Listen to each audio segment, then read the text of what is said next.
bir dursunlar. Günler ne yapıyor umurumda değil. Çekiyor mu? Bakayım. Oğlum hadi bıraktın lan. Psikolog sordu umurumda değil.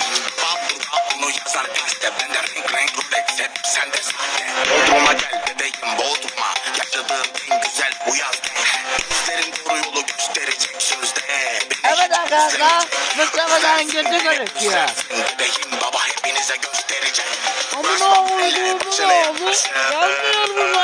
oldu. Yaramı koy bu. Bizden de oldu yaram. Sap sikini yap. Lap amına koy. Yap. Sikini yap. Sik. Tak. Lap yap. Hadi bana de.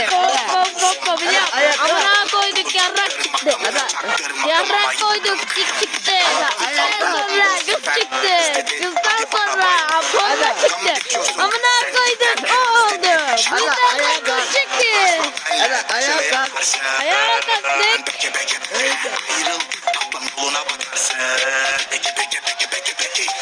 Arkadaşlar musluğu çekiyoruz.